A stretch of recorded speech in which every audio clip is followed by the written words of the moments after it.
Okay, boys and girls, we're live with Danny and Scott to keep us honest. Hey, hey. And we're going to talk about the rule-following paradox, and we're hoping that Danny can explain it to us and hopefully get to the point where you think it has an effect on naturalism of some sort. One quick question. How do y'all expect me to keep you honest? I don't know. Okay. I'll just be near the corner, and if I come chime in and I go, bad show. No, go to that web. Remember, I give you the keys to that website where you can control my shot caller. Oh, okay. Yeah, that's a good idea. And the thing that we attached to Danny's testicles last night while he was sleeping. Okay. No, I wish. Yeah. Okay. Wittgenstein. Heil Wittgenstein. Anyway. I think it's Wittgenstein. Wittgenstein, whatever. Wittgenstein. Okay, Danny. So, rule-following paradox. Can you explain? The best example or most common example is the plus-quus thing. Yeah, that's Kripke's. That's Kripke's kind. That's the one that kind of made it more of a problem in philosophy of language and meaning. But it came obviously from Wittgenstein and his book Philosophical Investigations, I think. Yep. And Kripke took the theme of it and posed an issue in philosophy of language. And the reason why it's called Kripkenstein, or rather than just Kripke's argument, is that Kripke himself doesn't pose the problem. He doesn't think it's a problem in the sense that, like, he himself thinks that this is a problem for philosophy of language and meaning, and that there's no answer to it or anything like that. He almost like presented it as like a devil's advocate, / like, well, what if someone poses this issue, So it's not, no one calls it Kripke's argument. It's the monster, right? It's Kripke's monster. But I'm just going to use different, I'm going to use the plus and quus example, but I'm going to use more simple numbers, okay? Just like vary. Like I have on the screen here? 2 plus 7, 7 plus 16. Yeah, let's see. There's like Kripke's example where, like, I think it uses 57. I'll just use Kripke's example, but if I mess it up, I'm just gonna use simpler numbers because I can't do basic arithmetic in my head. But the problem goes as this, right? You have two rules here. You have addition and quaddition. Okay. In addition, well, that's the kind of thing that they teach us, since first grade, You just add a set of natural numbers to another set of natural numbers, and the union of that set, gets you the answer. Whereas in quaddition, after the number of 57 any part of either side of the plus sign, if it's greater than 57, the answer suddenly becomes 5. Okay. So under addition, 2 plus 2 is 4. Same with quaddition, 2 plus 2 is still 4. Okay. So under quaddition, 50 plus 5 is still 55. Under addition, 50 plus 5 is still 55. Now, if we did something like 57 plus 100, under addition, that's 157, no problem. But according to quaddition, the answer is just 5. Okay, because remember the quaddition rule is that after the number goes over 57, the answer is always going to be 5. Okay, so the problem is this. You see someone perform this operation, something like 10 plus 10, and they get 20. Well, here's a problem. Are they performing addition or are they performing quaddition? Because that answer is consistent with both rules, right? Both addition and quaddition. Okay. Now, the funny thing is also consistent with trying to do an application of quaddition. Okay, let's think of it this way. If we did 57 plus 100, and they said 5, that's consistent with quaddition, but it's also an attempt. It seems like it could be an attempt of addition.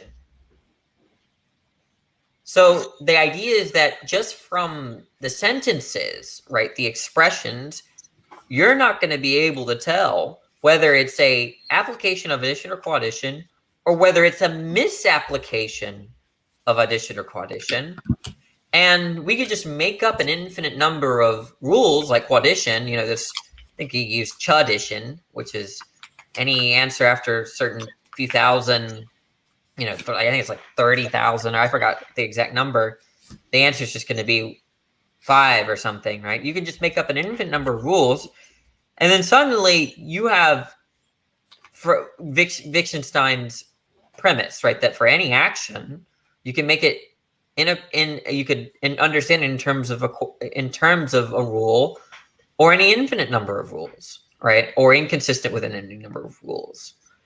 And so there's a skeptical issue about what an expression, whether that be math or some other language, is actually expressing, what is being correctly expressed or incorrectly expressed.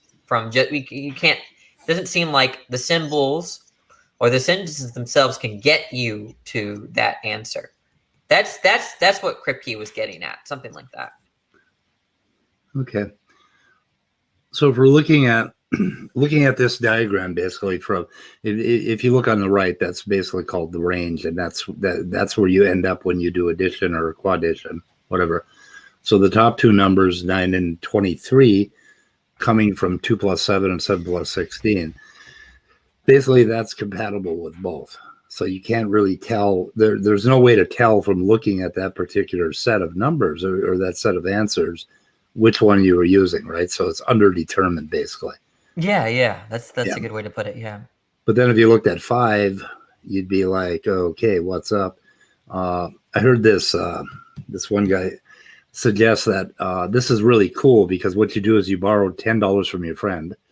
Then 2 days later, you borrow $30 from your friend. Then you borrow $50 from your friend. And then you borrow $68 from your friend. And because you're using quaddition, when he asks you to pay him back, you pay him back $5. Right. And the thing is that's consistent with quaddition, but it's also consistent with you being a dick or making a mistake. Yeah. But I've done this. I've done this to people. It's kind of fun. Anyway. So, okay. So I guess from there, it's like, okay, that's cool. And I think everybody understands that. So basically what you don't know is you don't know this function, what's happening here exactly, right? So that's underdetermined, that sort of thing. So where would you go from there with that? What is the issue? What is the issue? Well, apply that to meaning in general. So right now, you're hearing a sentence, right? Like, let's say I said that I went to work today. Yep. Well, that's consistent with any number of rules, right? It could be consistent with me trying to do English, or me trying to do Spanish and failing. And sitting around running a YouTube channel. Yeah, it's the point is that the sentence itself doesn't get you to whatever I mean, right? And so the answer, in terms of that case, for for certain philosophers of language, is that the intention itself counts as the rule. Yep. Right. And so, go ahead.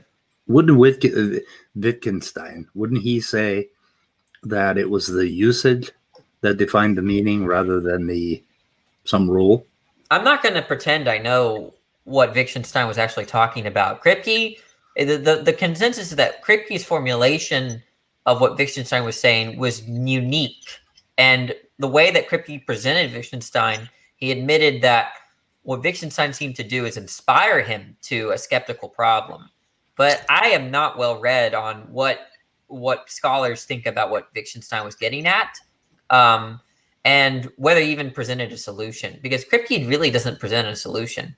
Yeah, I think Wittgenstein tied that into the private language and the beetle in the box shit, and he tied it into basically meaning and I think eventually language games. You know, the family resemblance, basically property of meaning, that sort of thing, or words. But I think that's where he was going with it. Other than that, yeah, I don't know that much about Wittgenstein either. But okay, so from there, you said in chat yesterday that basically, or you implied that this might have been one of the problems. Okay, the other problem is there's a pincer problem, which I don't understand at all. Can you explain that one, the pincer argument? So think about, okay, so we're going to use what we just learned and try to understand the pincer argument. But it's a mess. Okay, so now if you were to see me express some operation, 2 + 2 = 4. Okay, there's a question. Did I mean to do addition or quaddition? Yep. So we're going to call that the Morian question. Okay, what is it that I mean by an expression? What is the sense of a term or an expression? Okay, so that's the more side of things, right? Frege, right? His question, or his sort of divide or response to his puzzle is that, okay, there's the senses of things, what we mean by a thing, and then there's what it refers to. Okay, so let's use an example. I mean, the classic is Hesperus and Phosphorus. Those are two different senses of a particular phenomenon, but it's just that it refers to Venus, or the thing that is Venus. Right, so those are two different senses with the same referent. Superman and Clark Kent, those are two different senses of the same referent. Water and H2O, those are two different senses with the same referent. Okay, they're referring to the same thing. So what the naturalist, when he makes the claim that some mental state or remember the Peninsula argument, that's going to come, that's unique to a philosopher named Dakhil Bilgrami. Okay, and what Bilgrami kind of poses is that, take my mental state. Okay, I take my mental state to be to mean some kind of normative state. Okay, and if the naturalist thinks that it's a natural state rather than a normative state, then the idea is that, okay, my mental state being this particular physical state, well, there's still an open question as to whether that physical state is what I mean, or whether that sense is expressing a natural or non-natural state. Okay, well, if we're just talking about sense, the naturalist might say, well, no, look, okay, it's obvious that the sense doesn't express a naturalistic expression, but the idea is that it's a synthetic identity, or the referent of that mental state is going to be some kind of thing in the world. And then, okay, so the second part of the pincer, the second part of the pincer is that, okay, you think that it refers to that. Well, does that expression still refer to some naturalistic property or some non-naturalistic property of that thing?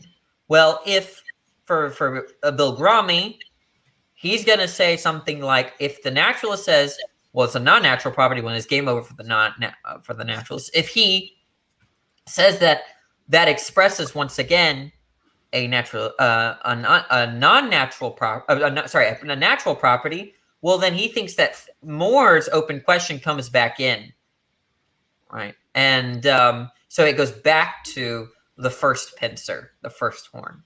Hey, Danny. Yes. Lena has a question in there. Wow, Danny, again, about the mental states. This goes over my head. How can a mental state be normative? Was that related to what you were saying? Yeah. I don't really. This is not an easy argument to articulate. Yeah, I think you might have to back up and do it again because I was fucking around with my desktop and I kind of like got lost. Okay. To understand, Danny, while you ponder how to back up and go over that again, I just typed a message for Lena, and Google deleted it, and I don't know anything about why it was taken. But then I wrote the sentence just as a test.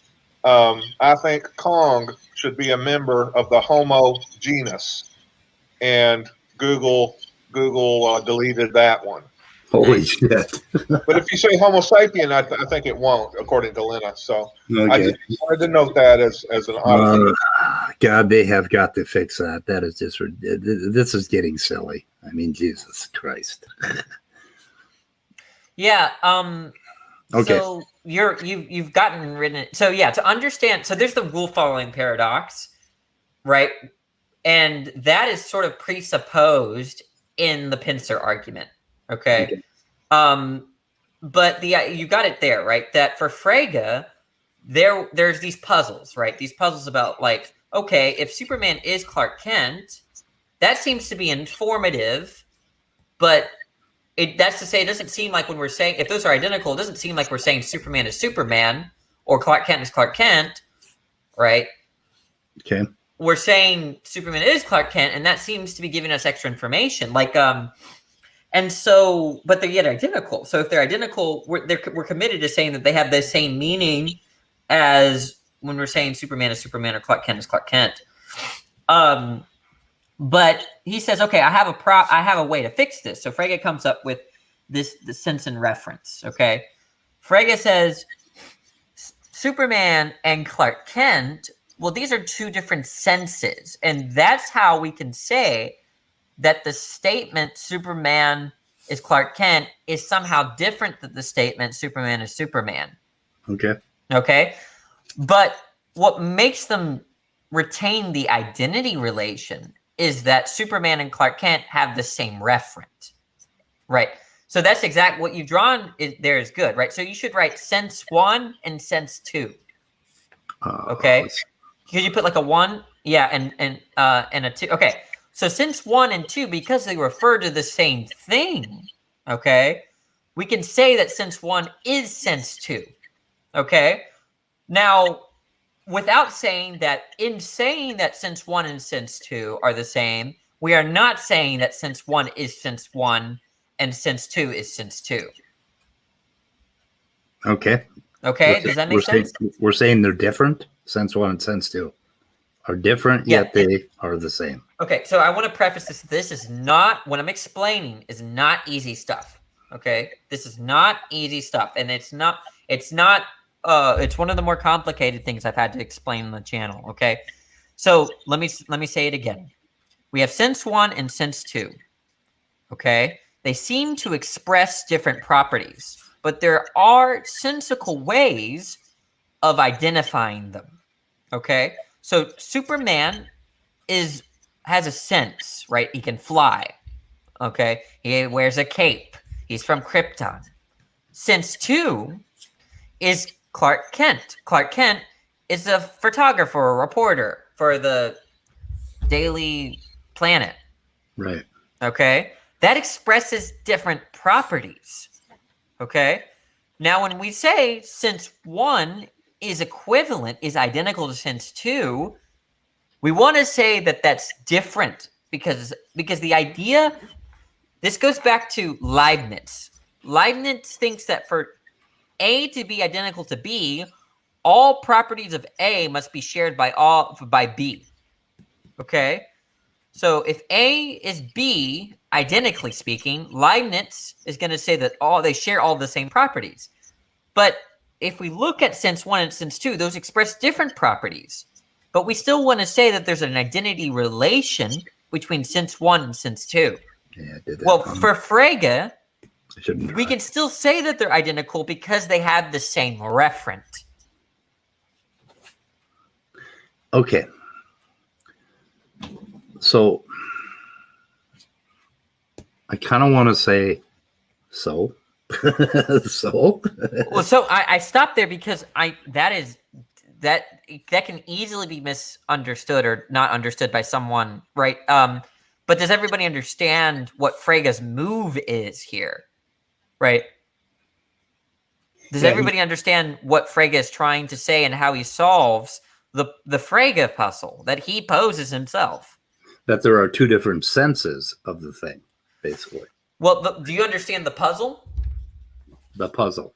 Yeah, because you're not the whole sense and reference thing is in response to his puzzle. Okay, so basically, because of does Leibniz have a name for his rule? Yeah, it's called the law of indiscernibility. It's indiscernible. Sorry, the law of indiscernibles or Leibniz's law. Either one you'll see in the literature. I know, Speed. I don't know if you want. We'll do what you want to do, but if you want, I can draw it, type it out on screen. That might help. Okay, because we're not going to understand what Bilgrami is saying if we don't understand Frege puzzles and sense and reference. We're not going to understand the pincer argument, right? Now, we could just stick with rule following, okay? If you want to just stick with rule following, we can do that, okay? But the pincer argument requires further knowledge of Frege's puzzles and Frege's notions of sense and reference. Okay. What direction do you want to? Do we want to understand the pincer argument, or do we want to stick with the rule following paradox? Well, the rule following paradox, how much more is there to it? It seems like we've covered that, right? Well, we understand the rule following paradox. We just have to understand how it applies to naturalism in the first place. Okay. Yeah, let's go that way. Okay. Well, that's easier to explain perhaps, right? So, let me illustrate this with an example. Okay? So what I'm about to do is show an analogy or an example in which a rule-following concern applies to certain ontological commitments, that is to say that there are natural things and non-natural things, or as Bilgrami might say, dispositions and normative states. Okay? So this is an example not posed by Bilgrami himself, okay, but by a student of Bilgrami. Okay? Are you gonna show your notepad or? We don't need to do it's simple enough. The pincer argument probably requires some visualization. Okay. So you can continue to write whatever you want to write with respect to the rule following paradox. Okay. So, imagine this. Okay. Imagine a designer programming a robot to fish 3 fish out of a lake. Okay. And also imagine another scenario where a tornado goes through a junkyard and coincidentally, right, or I can leave that term out, but makes or produces a robot that is identical to the robot that the designer produced. Okay? Both robots go to the lake, but on their journey, they bump into a tree and their programming changes. Okay. So they both, instead of fishing 3 fish, right, which is the programming that they had, their programming changes to fish only 1 fish and return to their original destination. Can we say, go ahead. Back up. Say that again. Okay. So we have two scenarios. One, the first scenario, a designer produces a robot. Don't back up that far. Back up to where the robots bump into a tree. Oh, okay. So the robots bump into a tree and their programming changes. Okay. Okay. To where instead of fishing 3 fish, they fish 1 fish. Okay. And they fish that 1 fish and go back to their original destination. Okay. Now, the question is this. In both hypotheticals, in both scenarios, in virtue, if there's a malfunction, in virtue of what is there a malfunction? Well, in the first case, we can say that the robot malfunctioned with respect to the designer's intentions. Okay? The designer intended that the robot follow a rule that to fish 3 fish and not 1 fish. Okay? But in the second hypothetical, that robot that was produced in an identical fashion fished 1 fish. The program, after his programming, or the programming changed. But what could we appeal to say that the robot malfunctioned if it was the case that a set of dispositions, that's to say a tornado clashing with a junkyard, produced it? It seems like in that case, we can't say that the robot malfunctioned. So what this exercise is supposed to show is that one cannot derive a failure, a success, or a malfunction, or dysfunction, or a good function, a function, without appealing to an intention. And so this is supposed to be a paradox, an answer to the paradox that Kripke gives, but it's sort of changed to a sort of ontological commitment that we might have, right? That there are these things called intentional states that give us the fact of the matter as to whether something succeeded or failed. Nothing in the tornado example exists to be able to establish that the robot malfunctioned, despite it being identical to the first robot where the robot was designed. And that is an application of the rule-following paradox or rule-following argument to a sort of ontological issue. Okay. So the idea is that we can't appeal to any rules in the system where a tornado goes through a junkyard, because all of the causal interactions that happen there are causal interactions in which Bill Grommy might say, or will say, that those are dispositions, causal dispositions, nothing over and above causal dispositions. Okay. But in the designer case, there we have a new kind of thing, not just simply causal dispositions, but an intention, a rule. Okay.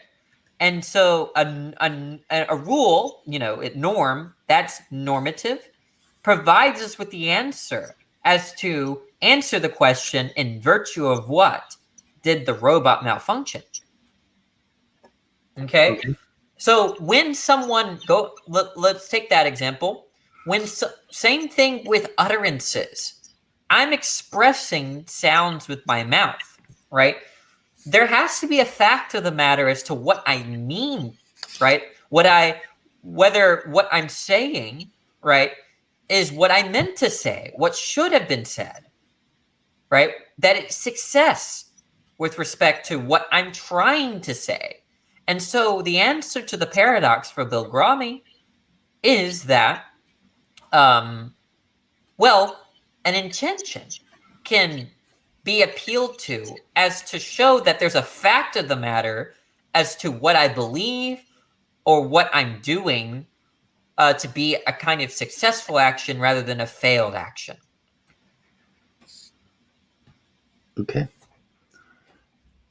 So we build the robots here. Okay.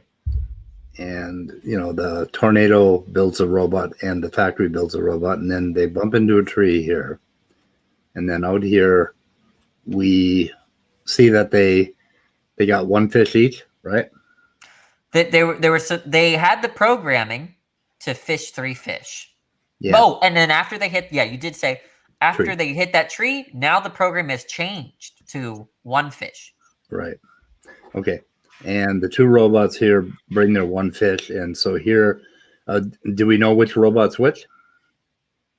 I mean, you could say that. Yeah. R2 is the one that's produced by Tornado. R1 is produced by the designer. Okay. But we can't tell the difference, right? Well, yeah, because the Tornado and the designer produced something with the programming to fish 3 fish originally. Right. So out here, we're evaluating his performance. We're doing his performance review. Right, when they return to the original location? Yeah. Yeah. Yep. And that would be step 3 here, basically. Okay. So you're saying that we can't tell because we don't have the information about the intention?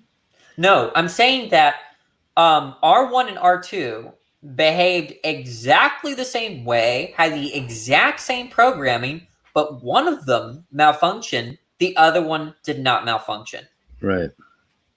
So that's to say that the programming or no fact about the robot can give us what or can establish the malfunction. Okay. It's something that's over and above the robot. Okay. Right. How's that a problem for naturalism? The idea is that if brains, right, are sophisticated programs rather than something that's rather than something over and above a program, okay, then there's not going to be a fact of the matter as to what we mean by anything we say or anything that we claim or express to believe or desire. Okay, so that does not get me there, what you just said, basically that. So, Yeah. So we're missing something. Okay. So you understand that it doesn't matter how sophisticated that programming is in those robots. Right? Okay. Okay. It could be the most sophisticated programming, right? Whatever. The problem is that the programming itself will not get you to malfunction. Okay. So the idea is also is that the programming in the robot, those are going to be understood in terms of causal dispositions as well. Okay. And so if that's true, if our brains are all that are in terms of what human beings are constituted by, that's to say they're programmed, then there's nothing we're going to appeal to say that I mean anything, that I meant what I said, or rather I didn't mean what I said. Okay. So let me see if I can flesh this out. So we got 2 brains, basically. Brain 1, brain 2. Okay. And brain 1 is programmed to what? What can we use here for meaning? Basically, brain 1 says, I went to work today. Okay. So we're talking about work. And brain 2 said, I went to work today. And there's no way to tell what brain 1 and brain 2 meant? I'm saying that is the brain a sophisticated set of causal dispositions, that's to say states that are interacting with each other in a sort of disposed way. Okay. That's a question. What? Is the brain, so think about the robot example. Okay. Think about the robot example. They have programming, right? But notice that's not sufficient to establish something that's success or failure. It's which is not. kind of what Wittgenstein was sort of alluding to with that you can't from the utterance of work by these two different brains. Basically, we can't know what they intended. Well, there's no fact of the matter as to what they're. But okay, suppose they meant exactly the same thing. They meant by work, they meant go and clean the counters at McDonald's. Both of them meant that, right? But both of them have entirely different wiring as to how they got to that.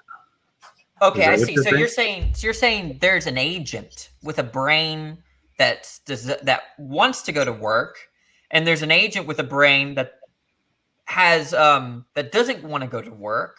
Okay, the idea is that whatever you discover about the programming of the brain, right, is not going to get you to whether they have the desire, right? That there's a fact of the matter as to what they're doing when they're behaving in the world, right? Just like the robots, right? The idea is that whether you got the robot produced by the tornado or by the designer, you're not going to be able to discover what it's meant to do. Now, there's a question about why. Now, wait a minute. Why would a person be meant to do something? Okay, we got to separate this because now we got brains and we have the agent inside the brain, basically, right? And in the robots, you're talking about an agent outside the brain. So I'm asking. Look, think about this question. Why is it that the robots cannot be appealed to establish what it's meant to do? Because you don't have all the information that led to the creation of the robot. You don't know if he's tornado or if he's tornado robot or if he's factory robot. I'm asking, why does the programming not reveal what it's supposed to do? Okay, that's the question. Why does the programming not reveal what it's supposed to do? You have to make an inference. Do you understand how this relates to abiogenesis, by the way? Have you thought about this?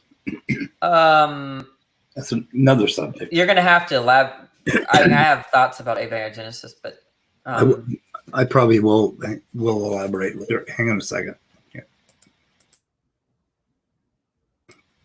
I don't know what the hell that is, but anyway. Okay. So let's see. I'm still not quite with you on this stuff. So, okay. So we have the robot and we have the programming in the robot and we look at the robots. So we're totally, so we have no access to the creator of the robot, right? So we can't ask what his intention was. Right. We're just looking at the robots. We're just looking at the robot. I mean, that can apply to a million things. I have no access to the oak tree outside. I have no idea why it grew leaf 1, leaf 2.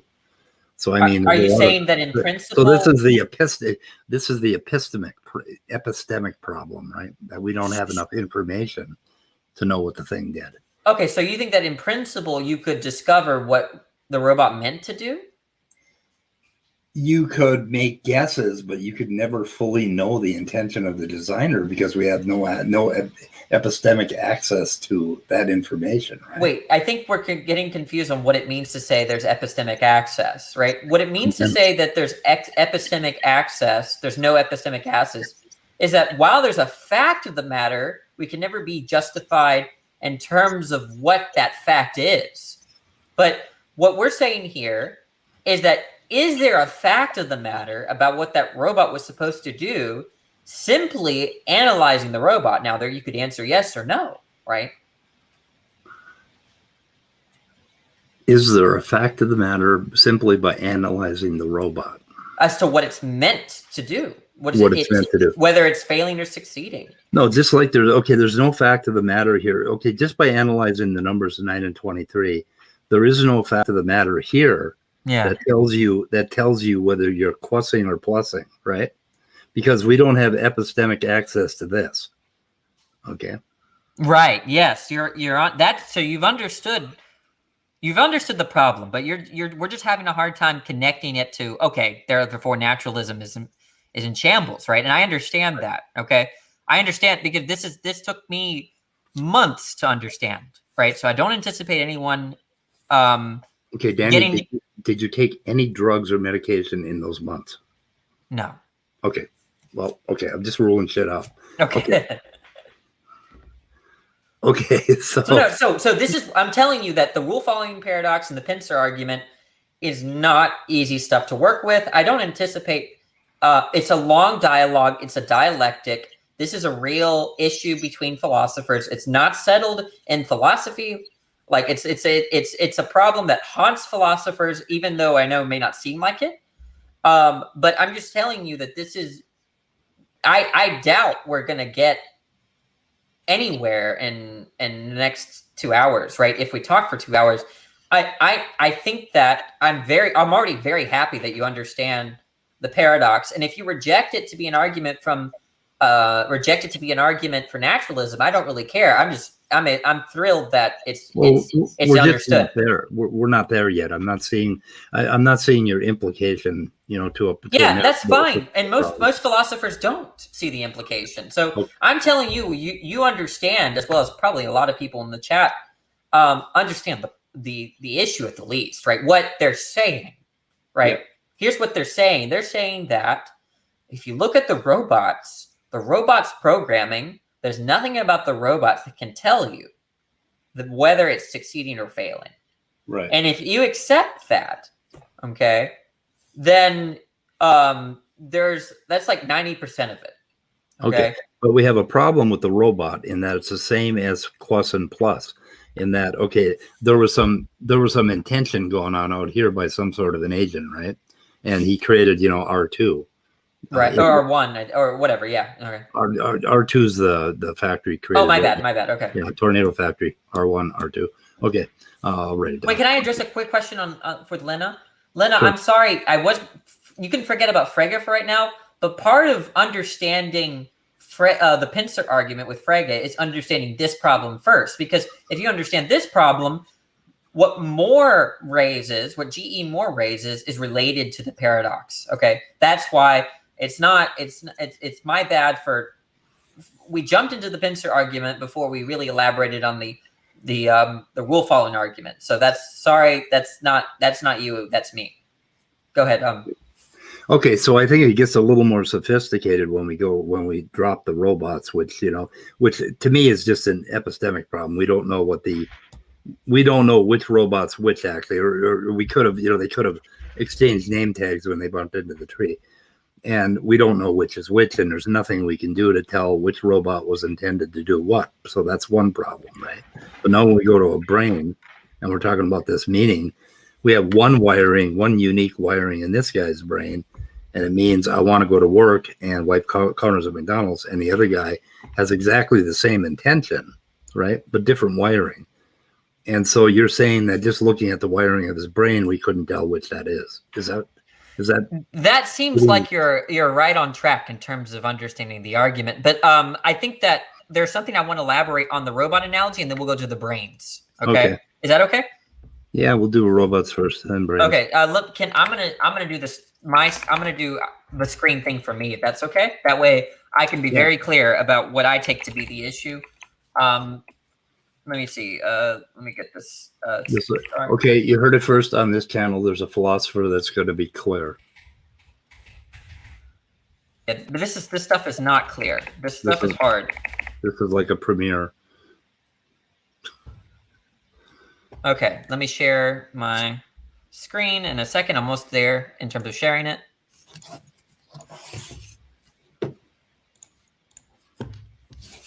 Okay. We got her. I love this. I love good notes, by the way. Oh yeah, I love it too. Okay, so here's the idea. Okay, here's robot 1. Okay, and robot 2. Remember, robot 2 and robot 1 are identical robots. Okay, in the sense that same parts and programming. All right. Now, but this robot, okay, was produced by a tornado. in a junkyard. I don't know. I'm trying to do a truck here. That looks good. Whatever. Okay, this is junkyard. So tornado and junkyard, junk. Okay, that together it produces this. Okay. Whereas this, there is a designer that produces the R1, R2. Okay. Now, the story goes is that when the robot comes back from its trip, R1 prime, and we get R2 prime. Why is it prime? Because here, the programming changed. Okay? The programming changed. Okay? Hit a tree or whatever. Okay? So now the weird thing, right, is that why is it that we say that there was no, I'm going to do this in a better color. There was no failure. And here there was failure. Okay? The first question I have for everyone to think to yourself is, why can there not be failure in this system? Why? Right? Well, Bill Grommy and others are going to say because this stuff is just causal dispositions. It's like Earth revolving around the sun. It doesn't intend to go around the sun. Tornadoes don't intend or want to create anything. Junk doesn't have a desire to produce robots, right? This is just causal dispositions. But in this case, we have something different. We have something special, according to the people that are putting forth the argument. We have a designer that implies a rule, a norm. And that is grounded in, I'm using that word very loosely, in an intention. And it's only because that we have this to appeal to in this system can we establish failure. Okay? There is no such thing in this system. So that's the first thing. And the second thing is that, well, there's a question about why can't we just look at the robots themselves and look for failure success? Well, the idea of the parts and the programming, that can never yield whether something's succeeding or failing, right? These are identical. The programming, why can't this give you whether it's succeeding or failing? Think about your computer right now. You're looking at a screen or you're hearing audio right now. Okay? That's because of programming. That's because of causal dispositions of various tech. Okay? But that is not going to succeed or failure. When we say that the audio stops working or the screen stops working, we can't know that by just looking at the tech. We have to examine something over and above the tech, the intention and the designer, what we want to happen, what was meant to happen in this concept right here. Okay. That's it. Danny, I have a question. Yeah. How in the fuck does your little magic wand do that persistence thing? Huh? Okay, when you were drawing circles around things and this, you mean? Yeah. How does your okay, look, I'm going to use it. Look right there. You see right there? Yeah. Click on it. I did. Okay, and then you just write on it. It goes away right away. Oh, hit it. You see right here? Where? I'm pointing. Okay. Oh, beautiful. Oh, I love it. Okay. Yeah, I love it too. Okay. Gotcha. Sorry. So this is the rule following paradox as applied to ontology. It's saying the conclusion of this argument, look, forget about naturalism and non-naturalism. Those words are triggering for many people. The way all this is supposed to do is say, hey, there's two kinds of things. There's rules There's rules, and there's non-rules. That's all dualism is on this view. That there's things that present the possibility of failure or success, and there are things that don't do that. Okay. Okay. And that's the whole idea. Okay. So where do we go from here? Because I don't see any problem for naturalism to say that there are things, that humans have intentions, and that, there may have been a human in the past that had an intention for one or the other robot, and we can't tell the difference anymore by just looking at the robot because we don't have access to the past. And this is how it applies to abiogenesis, by the way. But I'll have that talk another day. Mm-hmm. But you want me to use brains for this example? Look, so the question is, okay, this is a brain. Okay, there's a brain. Now, the question is, do you think that brains belong in the rule set or in the disposition set? In the disposition set. So if brains... No, wait a minute. No, this is where you get into framing, okay? And where you get into two different frames. And one frame is me and you talking as human beings using our language, our culture, where we came from. And then there's the other frame where I, as a naturalist neuroscientist, I'm gonna give you two different answers, right? Do you understand that? You understand that the naturalist is going to give you an answer from a different point of view, a different frame of reference, right? I'm stepping out of my humanity, out of my language, out of my culture, and I'm looking at brains. Oh, Scott, are you going to do it?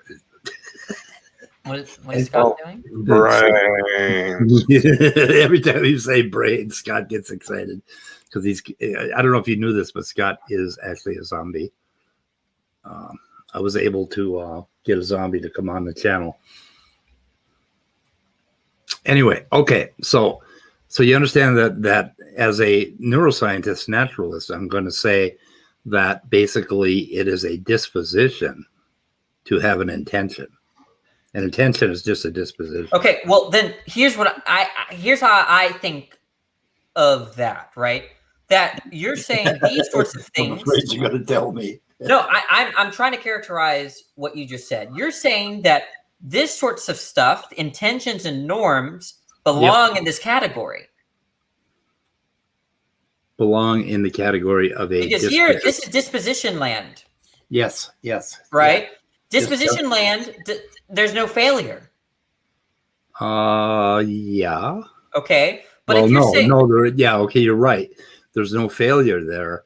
You would have to step back into the frame where the intentions basically are hashed out as intentions, right? Intentional. So then you can, then we have the possibility of failure. Okay. You understand what I'm saying, though, right? You understand what I'm saying. I do, but I don't understand. I don't understand why you care about it so much. Is my problem. That's the problem. Look. Let's just talk about the argument. I'm not interested in the meta. Okay. I'm not interested in my psychology. Well, no, I'm interested in why this persuades you. Okay, that's because look, this is why it persuades me. If someone, if someone says what this is right here is just belongs in this category, then you're committed to saying there can't be failure. That's why I'm convinced, right? That I want to say that this stuff right here is different from this stuff. Okay. That's why I'm persuaded. And my argument against that is that you're crossing, I could say, and people hate this, category error. You're crossing between two different frames, two different frames and concerns entirely. And what you have to understand about the naturalist is that they're always in that God's eye view frame where they're looking at us as junkyards and tornadoes. Just very interesting ones.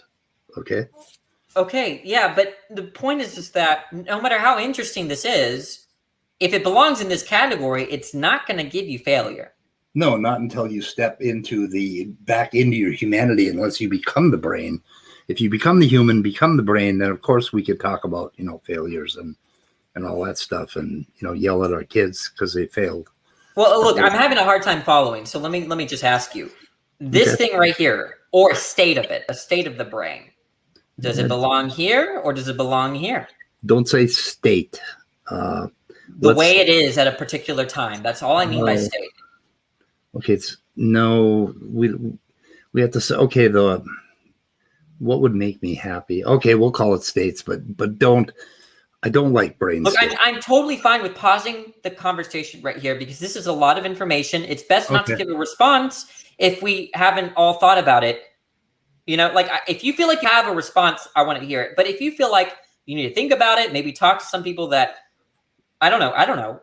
This is not easy. This is not something that you can just snap your fingers and give a quick response to. I couldn't, right? I mean, at least maybe you're a genius, but I don't know. I just don't want to. If the progress, I'm very happy with how the conversation went because you totally understand the argument, at least at the beginning, right? And now, if you really feel like you have a response, and I then we can talk about it. Otherwise, are you saying that you have a response, or you want to think about it? Well, I would say that the brain basically belongs in the tornado junkyard. Yeah, but you understand what I'm going to say to that. Okay, I'm dying to hear. Okay, this category means there's no failure. Okay. But there is failure in the world. Okay, but you're not talking about brains. You're talking about minds and humans. You're talking to me like we met in a bar and we're having a conversation about this, right? That's different. I can talk to you about failure. But if we meet in a lab and we're neuroscientists, we're going to be in a different place. We're going to put the brain in a junkyard. If we're in the bar, we're going to put the brain in the first category. You understand that? I don't see it as an argument. What's the inference? From what set of premises? So you're saying that I don't even know I really don't know what you're trying to say there. I'm saying that you're skipping between two completely different frames of reference. Now a naturalist steps out of his body, out of his mind, out of everything, and tries to conceive of the world basically in naturalistic terms, right? And that's a really huge mechanistic network of things. Okay. Now humans, okay, obviously you and I know what failure is and know what intentions are, and we can communicate about all that.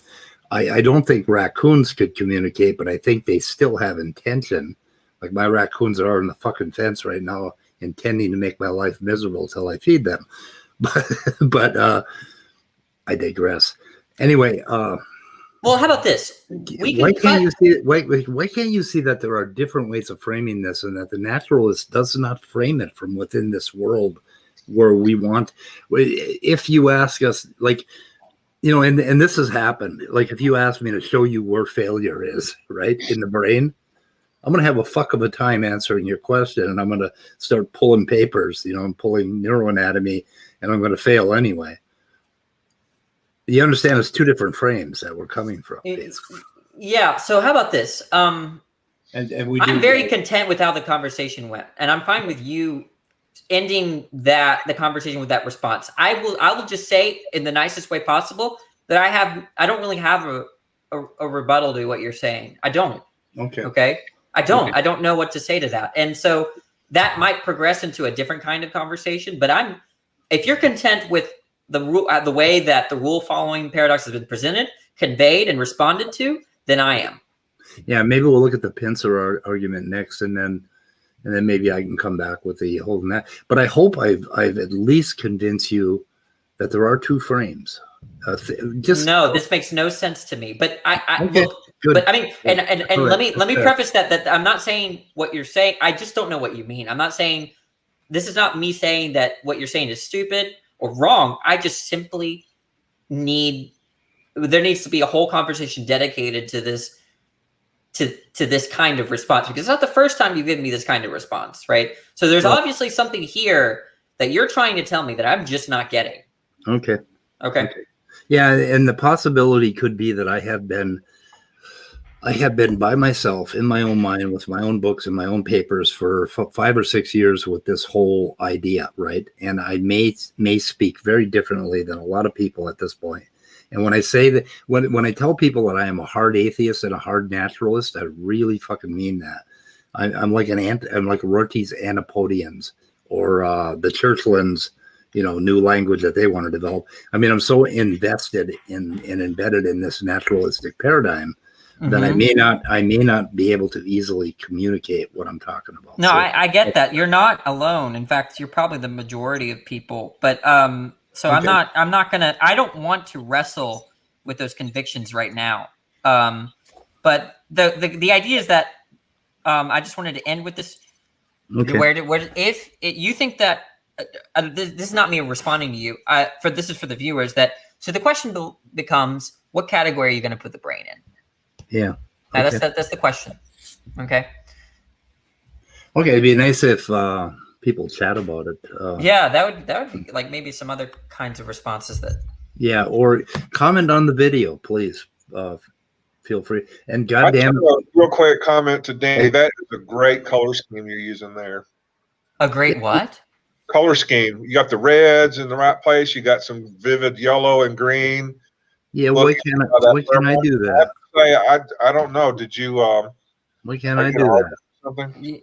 Okay, show me your color palette. Oh no, I change it. Look, you see up here, guys. I change it all the time. You saw me change it a few times. No, but I mean, your color palette looks okay. For one thing, when I drop my color palette down, you don't see it on my screen because the iPad doesn't send that over to the. Okay, Mac. let me stop sharing my screen. Let me see yours. Okay. Okay. Let's see. Oh, where the fuck? And then actually, I'll hit the share screen, and then if you need me to go back to mine, then we can. But let's see let's try to set you up with something better. Yeah, but can you actually change your colors basically? Okay, you can't see my color palette, but I can. Cannot. Yeah, I can. Because the Mac does not transfer that particular information. Interesting. It's transferring just the thing. So but I seem to have my color scheme looks very much like yours. So I'm like, right? First thing you should turn off, though, actually, this will help. This will be a big change, okay? That I've noticed that you're going to really like this change, I think. So I need you to hit, oh, well, that's interesting. Okay. I need to find this setting, and you're really going to appreciate it. Maybe you should show your screen because I can see your whole screen. Okay, yeah. You have control over that. So let's see. I got to find it. There's a way to... Down here, settings, stylus, and palm rejection. Okay. What did you hit? Okay, so right here, there's more. And then over here, down under settings. I don't see more. Okay, where did you get more again? Back up. Right. So it's on the top right corner. Top right. Oh, that thing. Oh, okay. Got it. Now, there is something you need to change. I haven't done it in years, literally years. So let me find it. Sensitivity. No, that's not what we want. So stylus and palm rejection, is that okay, look, so I'm going to tell you what I'm trying to show you. Look, my stylus is not sensitive to pressure. This is actually a good thing, believe it or not. Okay, so watch. Those two lines the first line didn't have any pressure, the second line had a lot of pressure, but it came out the same thickness, the same way. Okay, you want it that way because what happens if you change it is that it looks less. It just looks like it looks flimsy. Okay. So I don't know if I think I would recommend that change, but I gotta find it. So let me. Okay, yeah. So hit the pin and hold it. Okay. Hit the pin and hold it. Okay. This is. No, it didn't do that. Wait. I'm just. Wait, I gotta find it. Oops, my thing disconnected. I have to figure out why it disconnects like that. Hit the pen and I hold it. Wait, I gotta find it though, Speed. I thought it was there. Give me a second. Okay, okay. We have an option. We should probably end this. yeah, we should probably end it so we get you figured out. Well, we can. Okay, guys, in the chat, I'd appreciate if we had a comment section going on this because there's a whole lot here, and anybody that's interested in this kind of stuff should start comments, and we'll take your lead and go to the next level. Can we end the broadcast? Yeah. Okay, boys and girls, we're going to end this. And I'm going to capture your chats and hopefully read them. I was promised to do that and I never fucking do. But maybe I will on this one. So I do want to see what everybody was saying. But we are going to end the broadcast now. Goodbye, boys and girls. Goodbye, cruel world.